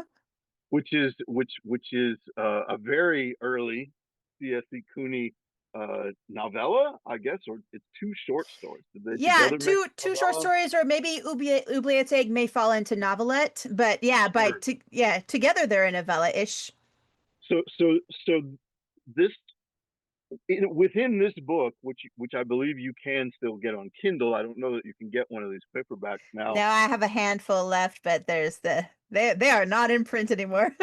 Uh, so it's essentially the origin story for the character of Tam, who uh, I don't know, would you call it has like sort of a really important cameo, or I don't know how you would It's characterize the I nature of guess her role I in guess she's not just like she doesn't have like the one appearance, but she is definitely she so Tam is the humans call her the witch queen of the city of skin changers. She's the witch queen. She's ruled the city Medina Tam, which just means Tam City, for like 400 years or something. Right. And before that, humans had they'd called it King City. It was like human run, and that at some point Tam took over and took the city back for the Skin Changers. That's kind of the backstory. But all of that happens in the space between Jack of the Hills and this book. So there's like centuries of Tam getting to be the witch queen that we don't know. But I know how Tam was born. She's born in Jack of the Hills. Right. She's raised by Jack and his brother Pudding. And she's terrifying as a child. And I loved seeing her as a grown up, not only just a grown up, but fully matured in the sense that not a juvenile, not an adult, but in her eld. Like the way a skin changer, when she's done eating, the skin changer works like this. They're born in an egg. If they're new, they have no shapes except their yolk form, the one skin changer shape. And then the first thing they encounter, the first living thing, they have a way of like hypnotizing it, and then they kind of suck the soul, the substance, all of the things that make that Oh, thing itself into it, and they can take its shape, and that being in the world is still physically alive but has no memory of what it is. Even if it's an insect, it can't insect anymore. The skin changer will have eaten that part of it. The skin changer now can mimic the insect and has that as part of their self now. And so as the skin changer matures, they can eat increasingly complex substances, souls, and they kind of leave behind a bunch of like shelled living bodies that shut down after a while because like they can't take care of themselves. They no longer are themselves. So Tam has now lived many hundreds of years, and when a skin changer gets old, they get less and less hungry. They have eaten all the things, and curiosity really is what compels them to appetite. It's how they live, it's how they grow and how they mature, it's how they learn. And when they've learned sufficient, they are less and less curious and therefore less and less hungry. And some skin changers can take huge mythic forms called fable forms. When they have enough substance, they can do that. And some not skin fable, changers, but oh, sorry, fable. I said fable not, Ford. but fable form. You got Fable Ford, I got Fable Forms. And yes, and so some skin changers, when they get old enough, they're like, I'm tired of eating animals. Look, there's a mountain. And then they'll try to take the shape of a mountain. They'll try to steal the substance of a mountain and become a mountain or a house. They're interested in eating different things, but of course those are really huge shapes, and that they kind of take a lot of energy for a skin changer to be. Well, at the end of their life, they lay one last egg, and into that egg, if so they pour, it's called their kernel egg, and they pour all of the shapes that they have learned throughout their life into the egg, but erase their own memory of themselves from it, so that um, a skin changer born from a kernel egg will be born with this suite of shapes that they can access, but not the memory of their progenitor. So those are the kernel born skin changers, so they are a little bit more powerful upon cracking the egg, but any skin changer can get that powerful if they live long enough. So Tam is at the end of her life cycle, and she's laying a kernel egg in in during the narrative. So like Tam is who was an egg in Jack of the Hills is now laying her own, which I just think it's so nice. It was just like a nice life cycle in my literary like in joke brain. I was just making a big joke with myself. And that's why I write. It's just to be like, hey, you know that thing I wrote 20 years ago? Watch this. Yeah, Um so you sort of answered what my actual question oh, was, I'm sorry. which was, when did you ever conceive when you wrote the stories of in Jack of the Hills of Tam as she appears in Saint Death Harold, No. and No, I didn't think about Tam. I mean, I knew that Tam was going to rule because I know the end of Jack of the Hills, she eats the soul of the Princess Oubliette who'd sort of yeah, taken her captive and tortured her. spoiler And alert. yeah. Yeah, I mean it's 20 years old now, whatever. But she becomes Princess Oubliette, and from there I was just like there's no stopping her. So I just let her be. I always had in mind another story of Jack going to Umris by the sea, and kind of like a retelling of the drowned city of Is from the Brittany part of France. The devil comes to the city and lets opens the sea walls and lets the sea in and drowns the city. And I was like, what if Jack were played the part of the devil?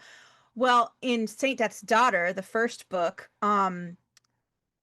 I I I sort of made it that Havoc Dreadnought, who's a character, is that person in Umris by the Sea, who in the Legend of Is, there's a princess that the devil seduces.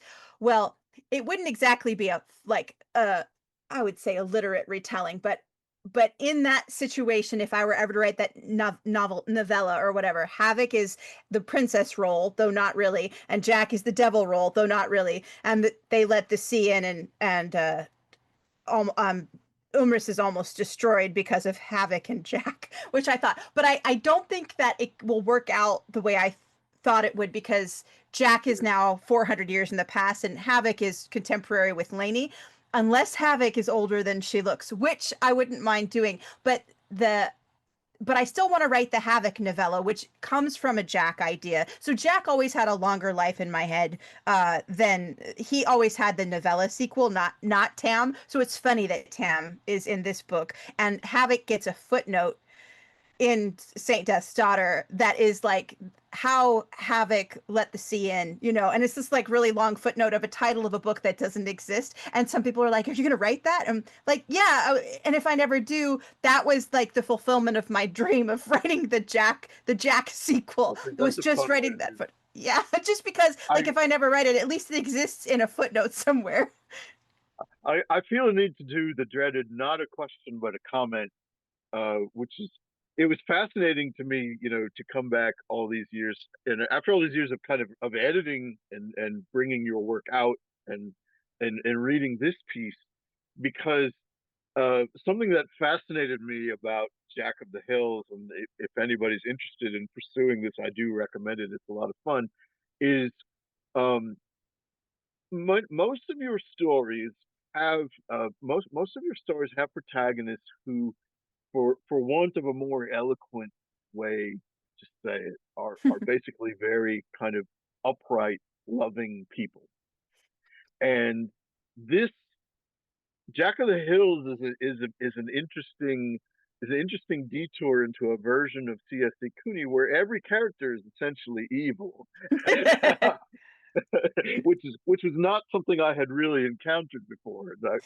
I found it quite fun in its way. Oh, I love all them all. I mean, they're all predators. I guess evil is they're wild. I think they're like feral. So evil, Farrell's good. yeah, I think evil in the sense that in a civilized society, unlawful behavior or behavior that doesn't fit into the laws, like whatever that is the opposite of good. Good behavior, the opposite of good behavior is evil behavior. So while we may judge orcas for being assholes, for the way they treat other fish, I don't think orcas consider themselves evil. They just don't have the same morality. I feel like Jack and Pudding are not raised kindly and they're not raised That's very civilized. clear.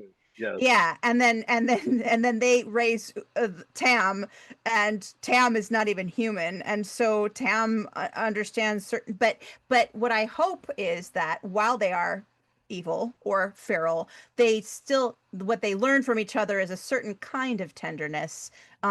Even though There is a bond, clearly yeah, there. there's Yeah. like bond and there's like they do their best by each other and it's just bad. It's a mad world where they live and they're just trying to survive and stomp a few things. I do like, some part of me does like the sound of glass breaking. Do you know? Some part of Sure, me has like that sure, baseball I get bat it. in my mind that's constantly like smashing things because what else can you do with that baseball bat in your mind? Sure. So, I thought I would read to kind of close us out. Well, maybe I'll read a little, maybe we'll do one question each, and then we'll Do we pull the need to do? winner. Yeah, do we need to do one more reminder, or is You that know what? Deborah, Our Lady Jack, has done this awesome thing where in the chat she's pinned in a great big old sticker in like bolded letters the reminder of the audiobook. So anybody in the chat is that's at least how I see it, it's front and center. So thank you, well, Our Lady well, Jack. this? I've realized this entire time I haven't like held up the cover of the book. This beautiful cover by Jennifer Roboto Lesser. So And this is what you're looking to get an audiobook of. This, And this there has been some discussion in the chat of how beautiful that cover is. Tailkin just says he's stunned by it every time he sees it. Deborah put in the artist. So yeah, that it's we have been glowing over it. I'm so sorry. I should have been reading more aloud to you so you know it's, but I'm glad you held it up so they can see when the oh chat no, is saying, "Oh, it's so dreamy, it's so beautiful." That's why it's very beautiful. and now So I thought I thought I would do like the scene where Lainey has had taken an owl's wing as she's fighting her ghost of a great grandfather who has possessed a skin changer, and he's burning through all these skin changer shapes. He's kind of like consuming them and becoming them and then tossing them aside, which is basically just like he's like shucking the skin changer from the inside out. Whereas Lainey has all these kind of bones in her backpack, and she's kind of communicating with them, and they're lending her some of their strength. So she touches the owl wing, and as her grandfather is in a kind of a feral form, is like leaping at her, she gets out of his way, and like the wings sort of like bring her up and out of his reach. The owl wings sort of burst out all over her body, and they're ghostly, they're actinical, they're not physical because she's dealing with dead matter and substance, you know.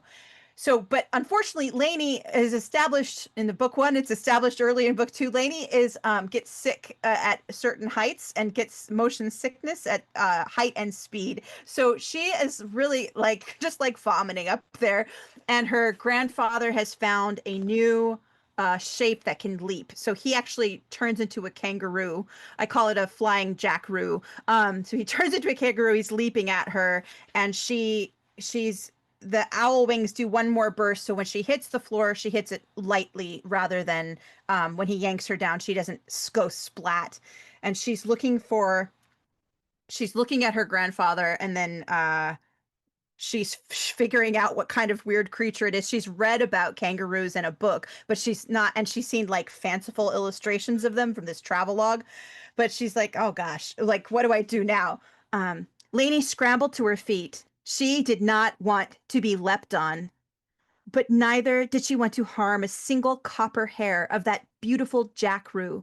She didn't want the echo wounds or the sorrow of seeing Grandpa Rad burn another rare and gorgeous stratum of Numa to best her. She didn't want him to waste the host body he had ambushed, stolen, and murdered outside of Medina Tam. She was tired of it. She was tired. She wanted the game of changes over and done. How to finish it? Lainey had already outwitted his sickle cat with her tapestry viper. Grandpa Rat in turn had outmaneuvered her dimmet owl with his flying copper jack. All that was left in the game was for one of them to dominate the other. What did she have on hand in her circle of bones that might dominate a large marsupial? She didn't even know what Aru's natural predators were for all that she'd read about them years ago, and traced the abalone contours of their native lands on the gemstone globe in Stone's library. Right, she'd just have to improvise. Again, Lainey snapped the gray fingers of her left hand. 42 coyote teeth dropped out of her orbit and zipped toward her. Incisors, canines, premolars, molars all swarmed her head like a cloud of gnats at dusk, creating a secondary inner orbit around her head much smaller than the outer one. Soon the teeth were so tightly clustered together they had formed a kind of large, prickly bolus. Opening up her stance, Lainey flung back her head and stretched her mouth wide, thinking, please, Saint Death, let me live long enough to tell Datu about this day, even though she'll never believe me anyway. The bolus crammed itself between her lips. Lainey gagged. Inside her mouth, the coyote teeth took root in her gums, crowding aside her human teeth. Her face and neck fluffed out in fur. First a soft underfur, then a layer of stiffer, coarser guard hairs, pale gray in color, but with a handsome deal of butterscotch mixed in. Her ears grew long, round-tipped, and forward-facing. Her new coyote eyes quickly adjusted to the lagoon-lit dimness of the hypogeum, much keener than her human eyes had ever been, despite the spectacles still perched on her nose. Not her nose, her muzzle, her slender, pointed muzzle. Oh, my good God of death, Lainey thought. That was all she had time to think before she grew a second head. And a third. 3 coyote heads, one fulvous, one cinerous, one sable, bloomed from the single stalk of her throat like 3 furred flowers. Lainey could suddenly see out of 3 sets of eyes, hear from 3 sets of ears. A jumble of desires crowded her, information flooded her, secrets and surprises and scents and appetites and joys that she had never experienced before. One of her heads wanted nothing but to eat berries all day. The other longed to dig a burrow alongside a friendly badger companion and see what tasty rodents they could ferret out together and chase across a sunny prairie. Badgers and coyotes actually do that. That was part of my research. It was amazing. The third head only desired to den down in the hollow of an uprooted tree and nap in its darkness. But when her 3 coyote heads beheld the flying copper jack, all their desires instantly contracted into a single focused want. They began barking the alarm. Tell the others! Warn them! Aggressor! Pulling back from the substantial connection she shared with the coyote teeth in her mouth, Lainey reaffirmed her own boundaries. She reminded herself who she was, who the coyotes were, and what they could be to each other. Friends, allies, pack. We are the others, she reassured them, all 3 of us. The jackaroo swayed on his hind legs, pugnacious as a boxer in the ring. Kangaroos box, I don't know if you know that, but that was part of my research. Lainey hesitated. Much like herself, the coyotes would by far rather flee a jackaroo than fight it. But she reminded herself, and them, it's not really a jackaroo, is it? It's a pack threat, destroyer of dens, killer of friends, poisoner of berries, and we must dominate him, drive him from our territory, frighten him off. The coyotes understood. They bared their triple muzzles, and Lainey rushed at the jackaroo, though her steps were slow and staggering, her center of mass unsure and her body top-heavy. The jackaroo was ready for her, but only for one of her. He punched her left-facing face with a sharp-clawed fist, fast and hard. From her throat yelped a coyote's sharp yip of pain. But her center face, unfazed, bore down upon the jackaroo, closing its muzzle all the way around his mouth and clamping it shut. And I'll stop there. You can see what happens, This fight, epic, whatever. It's just the end of a very long fight that took me 6 months to write. Takes you Coyote 3 minutes to egg. read. So, That is a fun scene. audiobook giveaway is now closed, says Our Lady Jack. And she's firing up the random number generator, co-signed on eating berries all day. Yes, so many tongues, so many heads. Absolutely, chat. So, Mike, should we each ask each other one more question, and then we will I would like to do that, but so I have another comment instead of a question. Okay, go for it. I'm going to be that guy that we all cringe at when we're at conventions. But so, your something that your scenes of transformation that in this very vivid kind of arena combat scenario reminded me of Oh, was although was of course the twice drowned saint novel that I guess when did we bring this out? 2 years ago now, I believe. If you're not counting the version that's in a Sinister Quartet, but yeah, that came out in 2020, and this came out in 20. I think it came out. So, Dark Breakers and Saint Death's Daughter came out the same year. So this was 2023. Yeah. 2023, right? So there's a lot of physical morphing and transformation in the Twice Drowned Saint as well, but it's deployed in a somewhat different way.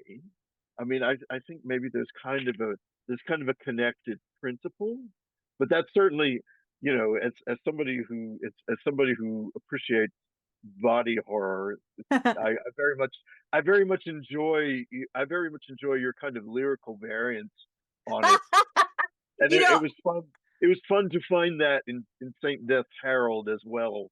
Yeah, I didn't even know the term body horror, much less that I wrote it until I read an excerpt from Twice Drowned Saint at some Erewhon Press Solani kind of thing in New York. And it must have been in 2023, like later on in the year.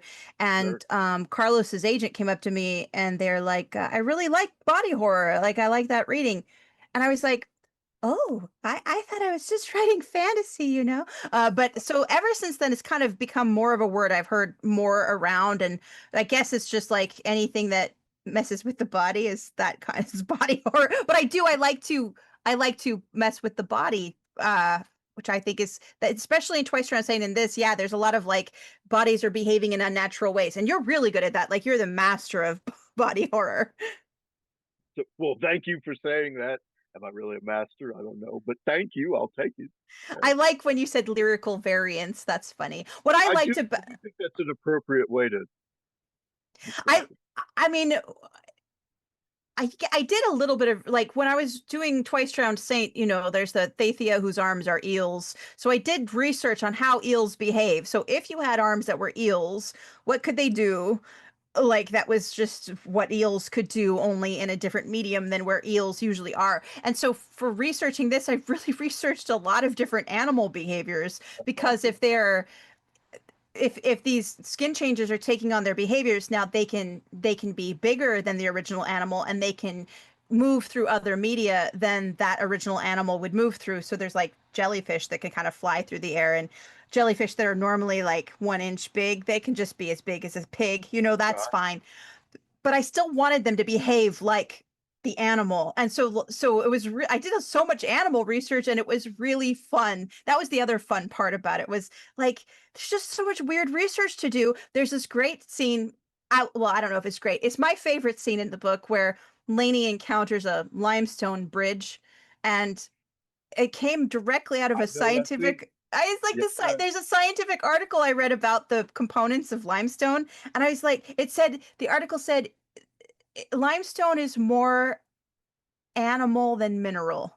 Like it's more organic than it is stone. And I was like, limestone. That is the stone of necromancers. And I had to write something from it. So I'll ask you one last question. All right. From Claire. Ooh, oh, uh, do. Oh my gosh, there's so many good questions I could ask you. I could ask you about a if you and Anita were to serve a Blackfire Concerto themed party, what would you serve as food to your non-ghoul eating friends? But Oh I also wow. but I Wow. feel free to answer that, but also I'd love to know what you have pending for this year and next year. What projects you're excited about and where is it all going? What are you doing with your time? What are you Well, excited about? so the projects part might be easier to answer. So I know we have had. They're not something we really do anymore. As we've gotten older and are and have fewer and fewer friends. Oh, we just live but, further away, that's but all. but we have or at least fewer friends locally. But Halloween parties used to be a regular feature here, and Anita, I cannot claim credit for any of this. And Anita, Anita would make like Jello dishes filled with eyeballs uh and these chocolate cakes that were meant to be like sort of grave soil, so they'd have gummy worms all through them, and Yeah, we need to throw that party again. Very definitely, specific. definitely, you would be seeing those sorts of dishes. If we held a Blackfire Concerto party here. Um, So projects. So as as the few and proud are aware, I turned in I turned in a draft of the sequel to the Blackfire Concerto, the Ghoulmaker's aria, two Ruodon books, and as is you know fairly usual with things. Now there's going to be a bunch of redrafting, and Yes. and we will see where all that goes. I Uh, sympathize. I cut 60,000 words out of my first draft, and good luck. I'll probably be doing the same for my next book and the right. next one. So in terms of stuff that definitely has a set schedule, I think you and I have like a kind of shared event coming up in that we are both in Storyteller, the anthology that is a tribute to Tanith Lee. Do you know Tanith Popular. Lee, chat? We're so excited to be in this beautiful anthology that is all tribute stories to Tanith Lee. We are Oh yeah, so excited to be in that. and that I think comes out June, I think. And I'm sorry, there's going to be an event for it at ReaderCon, and I'm going to miss it, and I'm very sorry about that. But Yeah, uh, I too. But you know what? I'm going to a lot of other conventions and we can spread the good word, you know? sure, sure. So the next thing for me that's coming after that, that's definitely looks like it's definitely happening, is I have a novel that Yay! is not related to the Blackfire Concerto world, unless I live long enough to write something that connects them, which seems to be a thing I like to do these days. I like to Yeah. connect my different threads of fiction.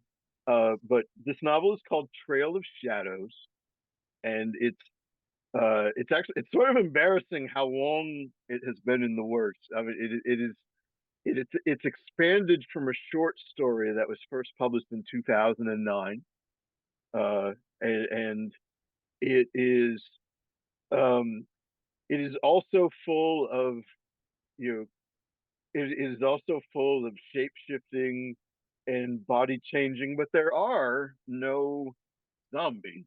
There is no ghouls. No, it is it is a more contemporary novel. It really takes place. It really takes place in the '90s, which is I'm kind of amazed I got to get away with that. Historical fiction, man. It takes No, place that's right about the time Rent takes place. Rent the right, musical. exactly.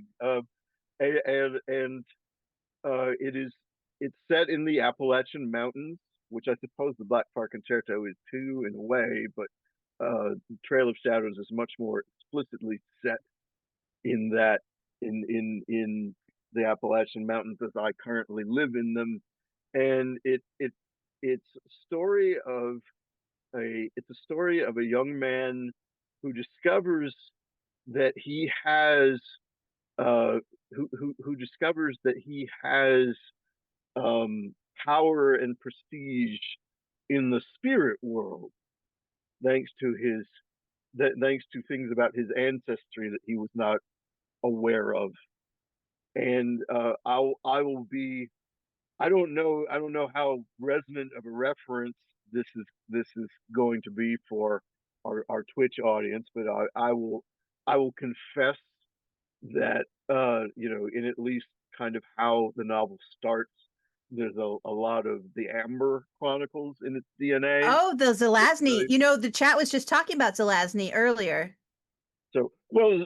Zelazny's fiction also influenced the Blackfire Concerto. It looms very looms very large for me, and he's somebody who I met.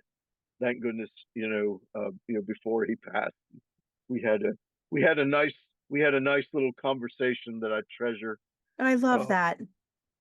and But unlike the Amber Chronicles, Trail of Shadows is very much a horror novel. So, in whereas the Amber Chronicles becomes kind of this very surreal, fast-paced, incredibly imaginative succession drama, I suppose you could say. The Trail of Shadows has some of that, but it's more about trying to trying to dispatch the serial killers before they dispatch you. Ha! that sort of narrative, and there is there is I can't the cover art for this exists, but it's not. I can't make it public yet. But Yeah, it's not released yet, but don't worry, I put the pre-order link into the chat for everybody. is there a pre-order link for There Trail of Shadows? is, there is Oh right my on god, I your didn't even know. Broken Eye Books. Here, I'll put it in your chat too, Okay, right in the so Zoom, so that you know for the future. I'm curious. Does that show the cover? No, it's like it says pre-order. There's like a kind of Okay, not a chalk drawing, but like a line drawing outline. gotcha. So I was gonna say There's an eyeball basically. That's very typically that's Mike the Allen. Broken Eye books. Yeah. So so the whoever, I think I know who it was in the chat, who was like, "Oh God, Mike Allen's. Why does it have to be spiders?" You're probably you're going to hate Trail of Shadows. There's so many spiders. Spider content warning, everyone. but they're very. I love. Spiders are really They're cool. on my. It's in my hat. They're so pretty. They're so weird. Spiders are so cool, and I've studied them a little bit for the book I'm working on, Fiddle, because they're Ah, the main character is a goblin girl, and in the Darkbreakers world, all goblin girls have a sort of like spider-like aspect, and each one had like right. resemble. And so my particular protagonist, goblin girl spider, is a brown recluse, so she's intensely shy, and if you startle her, she'll bite you. And the bite will probably go Fitting. necrotic. Yeah, but she's like super introverted, hasn't been outside of her house for a year, and the story, as one must, is what happens when such a character needs to go outside and engage with the world. So, yeah, but I love studying spiders and how cool they are, and then making them human. Right. So to just wrap mine up really quick, Oh yeah, yeah. the tentative release date for Trail of Shadows is October, which is pretty perfect for it. And Yes, I'm very excited that this book is actually going to come to light, because it will be. So I maybe I have to sort of imagine that this reader exists. I'm not they sure do. many of them exist. But They if there exist. are readers, who have like read my short story collections, there will be a lot of rewards for folks who have read those those those books, because there's a lot of things that happen in those stories tied to stuff that's in this novel. That's So, cool. but the That makes novel me actually came first. Yes, I have to see what my collection has of yours. We have I think we have Aftermath of Industrial Accident, but maybe when you bring me your novel to Blurb in July, if I'm missing a couple yeah. short stories, I can like send you PayPal money and you can bring me those so that I can sort of do a whole big Or I could just give you one. gestalt. Yeah, maybe. But yeah, I mean, I like to support small presses who basically gave me my career, so we'll just see what happens. We'll, I'm so well, excited, Mike. Are you going to do like a big Halloweeny kind of toury thing, or that's still in the works? I'm not sure. Like right now, like what we're kind of working on is setting up tour dates for Blackfire Concerto. Yeah, Uh, yeah. and I believe you and I and Deborah and Elizabeth have talked about the reading at Q and Willow in Queens, which, assuming that Yes. going forward, will be kind of like part two of This is this so exciting. discussion. Oh yeah, local New Yorkers or New Jerseyers who happen to be in the chat, Mike will be in New York in July. It's on my calendar and I'll tell you exactly the day because it's right here and in just 2 seconds when I it's the 15th, I believe. So it's a Tuesday 15th. night. Oh no, Oh no, the 15th would be it's the Brooklyn Books and Booze. that's right. So there's two events. So the first event is on a Saturday, July 12th, and that's the one at Q and Willow, which is our local indie that Carlos and I love that we can walk to. So it is Queens, but you can take a train directly from like Manhattan to within a 15-minute walk of it. So just so you know, it's easy to get there from the city. And it's easy, but it's long, so bring a book, right? And that's going to be on Saturday night, on July 12th, and we'll be live in person. We may talk about some of this stuff, but we probably will talk about all kinds of other stuff that you haven't heard Cool. yet. So you should come. Just saying. And probably Q and Willow always live streams their events. So if you're not local, Cool. Instagram Q and Willow, that they'll be on their under their videos. After they live stream, they always archive them in the video section of Instagram. So that will be available for you. So we should probably flip this and have you. You mentioned fiddle. So what are Oh you yeah, doing I'm just there? writing right now. I'm working on fiddle. I'm working on a musical theater podcast with my two friends, Tina Connolly, who's a fiction fantasy writer and a podcaster, audiobook narrator. She's just fabulous. And then Mary Crowell, Dr. Mary Crowell is an incredible musician, doctor of music, an amazing folk artist. If you've not listened to her music, if you're a gamer and you like um, awesome songs about like D&D. She had a beautiful album she released during COVID or just after, called I Have Missed You at My Table. But really, her CD album Scattering Seeds on the Pomegranate Tour is also wonderful. Dr. Mary Crowell is just really worth looking at. Well, we've been collaborating, and usually like about once or twice a month for several years, but not very, like, I would say a total of 3 hours a month. We get together and we work on these episodes and we write songs, and we are so close to being done. But what the cool thing is Convergence is in Minneapolis over like the 4th of July weekend. Convergence is a beautiful big con with cosplay tracks and filk tracks and media and comic books and TV and literary, and I get to be the guest of honor for the writers. I'm the writer guest of honor, but they're giving me space in their filking program to do some of my own music with Brimstone Rhine concert, but also I get to, with Mary and Tina, premiere some of the songs from The Devil and Lady Midnight, our musical, for the first time, and we all get to we're taking you through a whirlwind tour of the 6 episodes with no spoilers, but just sort of introducing the characters, giving a little background of the song. So that's been really lovely. I'm always working on something. Hopefully I'll start working on book 3, Saint Death's Doorway, but we'll see where that goes. In the meantime, Fiddle takes place in the same world as Dark Breakers and Desdemona and the Deep. I say the same world, but it's really the same world as the Saint Death books. It's just a different continent and in a different time. Um, Dark Breakers is very much the equivalent of our early 20th century, late 19th century, like what we call the Gilded Age, they call the Orchid Age.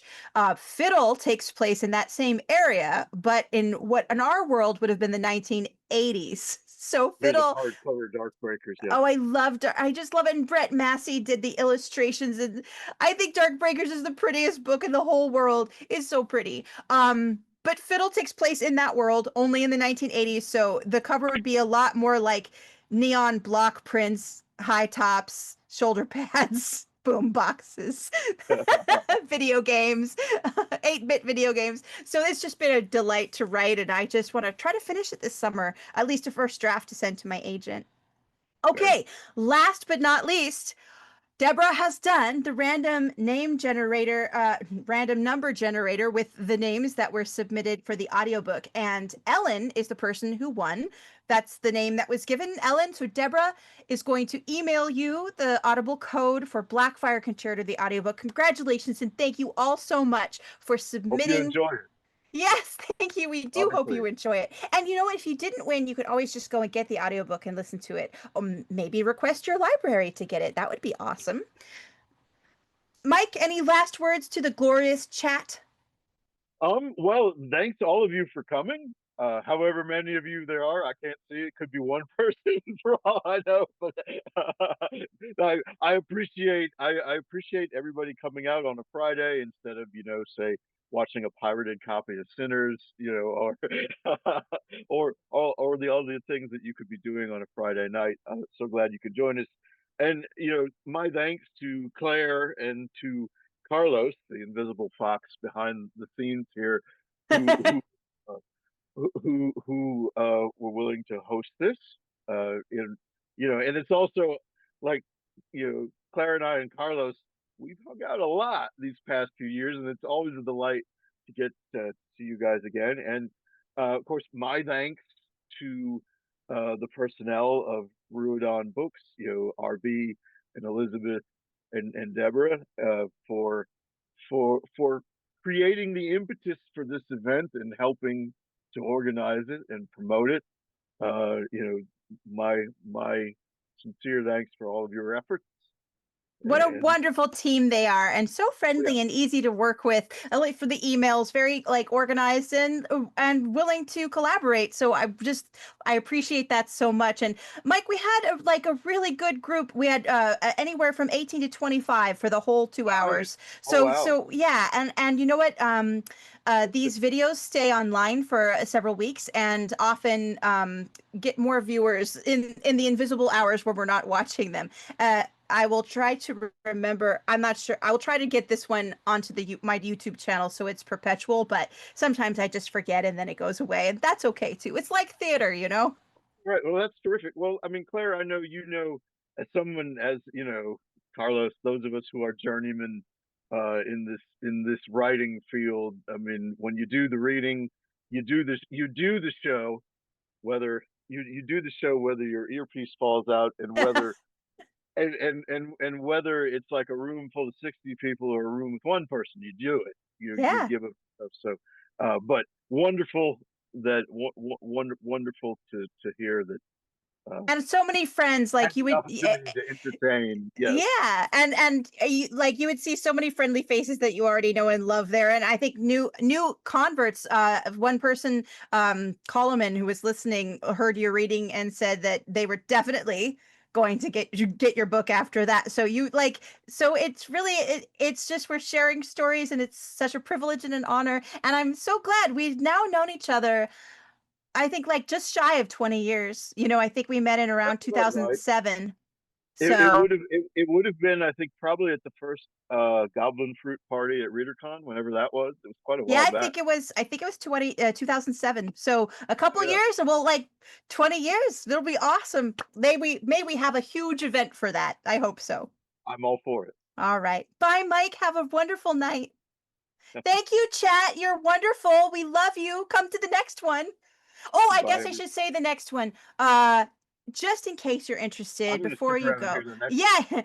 Yeah, the on June 27th, it's a Friday. We're gonna have a poetry event, and we're calling it the loose title right now is Poets for World Central Kitchen. We think World Central Kitchen does such amazing work in Gaza and other places around the world that need food and clean water. And so a bunch of poets from different walks of life, some friends of mine that I used to go to high school with, who are two poets who are married. They live in Phoenix. They know a lot of young poets. They teach poetry to young people. So we're trying to get a big group of poets to come and read and get a big audience for those poets and encourage people during the reading to donate to World Central Kitchen and to spread the word. So that's on June 27th. It'll probably be 8 p.m. to 10 p.m. Eastern, which so that the people in the Pacific can also join in. So anyway, that's just keep an eye out for that on Twitch, on my social media. I'm usually at CSE Cooney, Substack, blog, and Mike, you're at Mythic Delirium in most places, correct? Mythic Delirium is my handle just about everywhere. Yes. Yeah. So Mike's on Blue Sky, Mike's on Instagram. He's Mike Allen on Facebook. For those of you who don't follow him yet, he's delightful. If you go to mythicdelirium.com is the website of my publishing company, which features actually quite a lot of books by Claire. So, as well as Clockwork Phoenix 5, which has the story that Carlos and Claire collaborated on, and many other works. If you go to descentintolight.com, Descent into Light is a line from one of my poems back when poetry was much more my thing than writing fiction. Uh, that that is my official homepage, and that has links. I mention it because that has links to all of my various sort of social media presences. Uh, pretty easy to find by a funny picture of me. Oh, yes. And before we leave, I'm just going to drop into the chat. the Ruodon books Oh, pre-order yeah, or rippedonbooks.com. Duh, yeah. yeah, for the Blackfire Concerto, but they have some exciting other books coming out this They year. do. So I would say watch their spaces. They have a newsletter. Watch them on Blue Sky. They're also on Instagram. I know that Deborah is the empress of getting the word out, and so is Elizabeth. So I would just say they're a new, rising, exciting voice among us in the small Yeah. presses. So congratulations, Ruadan, on this wonderful year. All right, that really is it. And we've actually, I didn't think we'd go all 2 hours, Mike, but we're so loquacious. Have a good night, everyone. Thank you, chat. Thanks, everybody. Bye bye. All right. Signing off, I guess. Yeah.